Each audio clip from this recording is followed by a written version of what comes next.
High guys, welcome back to my channel Nanda's creation. তো বিকেলবেলা কার না ঘুরতে যেতে ভালো লাগে, আরও সবাই যখন ফ্রি থাকে তখন তো আরও ভালো। তো হঠাৎ করেই আমাদের প্ল্যানিং হয়েছিল যে আমরা সব বিকেলে ঘুরতে যাব। তো সেই মতো যেমন কথা তেমন কাজ, তেমনি উদিতা, আমি আর আরেকটা দিদি বেরিয়ে গিয়েছিলাম ঘুরতে যাওয়ার জন্য। তো ফার্স্টেই টোটো করে আমরা চাকদা বাস স্ট্যান্ড যাই, তারপরে চাকদা বাস স্ট্যান্ড থেকে বাস করে সোজা ওই ইয়েতে নামি। আমরা গোবরাপুর নামি, গোবরাপুর বাজারে। তো তারপরে ওখান থেকে টোটো করে ডিরেক্ট টোটো ওখান থেকে যাচ্ছিলো। তো আমরা ওখান থেকে একজন টোটোর কাছে শুনে তারপরে ওখান থেকে টোটো রিজার্ভ করি আর কি।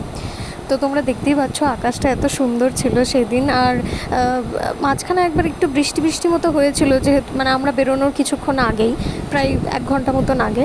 আর দুপুরবেলাটা বিভৎস রোদ, মানে হচ্ছে বৃষ্টি হয়েছে। তো তারপরে আকাশটা খুব সুন্দর হয়ে গেছিলো। তো এই যে আমরা পৌঁছে গেছি টোটো করে মুড়িঘাটা ব্রিজে। আর ব্রিজের উপরে আমরা যেই উঠলাম, আকাশটা সত্যি দেখার মতন ছিল। আর আমি তো আকাশ দেখতে সবথেকে বেশি ভালোবাসি, তো সেই মতন টোটো থেকে নেমে আমরা ব্রিজের উপরে দাঁড়ালাম। আর চারিদিকটা দেখতে এত সুন্দর লাগছিল, সেটা কী বা বলবো।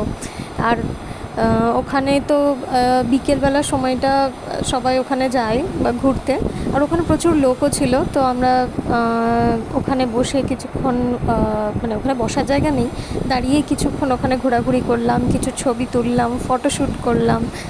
আর আকাশ তো দেখলামই অবশ্যই। আর এক একটা সময় এক এক রকম। আমরা ওখানে প্রায় 2 ঘন্টা মতন ছিলাম, 2 ঘন্টা 2.5 ঘন্টা মতন ছিলাম। তারপরেই আবার ব্যাক করি টোটো করে। তো তারপরে টোটো করে আমরা ডিরেক্ট চলে আসি চাঁদা বাজার থেকে আবার আমরা অটো করে বনগাঁয় আসি। বনগাঁ থেকে টোটো করে চলে আসি বাড়িতে। তো ভিডিওটা এখানেই শেষ করছি। ভালো লাগলে like, comment, share and subscribe করতে ভুলো না।